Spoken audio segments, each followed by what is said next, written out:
আপনারা সব দরজা বন্ধ করে ফেলছেন। শুধুমাত্র যারা স্বার্থের লোক তারা আপনাদের সঙ্গে দেখা করে, আর স্বার্থ ছাড়া কাউকে আপনাদের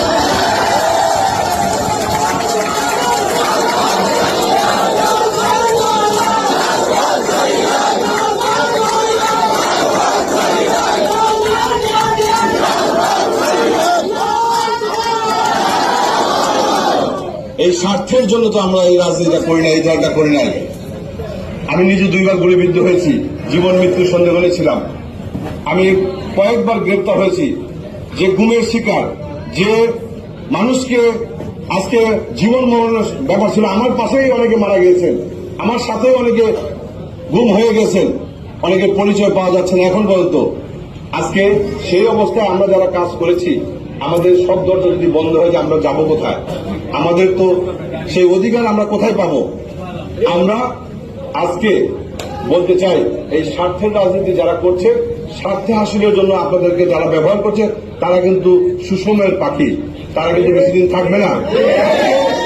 গত 5ই আগস্ট পর্যন্ত যারা এই ফ্যাসিস্ট সরকারের সাথে ছিল, বিভিন্ন জায়গায় তারা ছিল, বিভিন্ন মারমুখী অবস্থান ছিল, ছাত্র যুবককে তারা আহত করেছে, গুলি করেছে, তারা আপনাদের পাশে থাকে, আপনার পাশে থাকে, আপনাদের ডাইনে বামে থাকে, আপনাদের সাথে দেশের বাইরে তো তারা যায়। এটা তো দেখার জন্য আমরা এই বিএনপি করি নাই। আজকে এটা কিন্তু আমাদেরকে উপলব্ধি করতে হবে। সাধারণ মানুষের ভাষা আপনি বোঝার চেষ্টা করেন। এটা কিন্তু আমরা এই 17 বছর শেখ হাসিনাকে বলেছিলাম না, আমাদেরকে ব্যঙ্গ করতো না। আমরা কিছু বললেই বলতো রাজাকার দেখি। এই যে ব্যঙ্গ, এই যে অহমিকা, এই যে আত্মহমিকা, এই যে অহংকার, তারা কিন্তু গুরুত্ব দিত না। ওবায়দুল কাদের প্রায় বলতো যে ঈদের পরে, কত ঈদের পরে, তারপরে বিএনপি নাকি ঈদের পরে আন্দোলন করবে। এই যে ব্যঙ্গ, আজকে যদি ওবায়দুল কাদেরকে বলি, তিনি আজকে বলছেন যে আমরা সজাগ আসছি। কবে আসবেন? ঈদের পরে না ঈদের আগে? আপনাকে বললেন কোন ঈদের পরে আসবেন?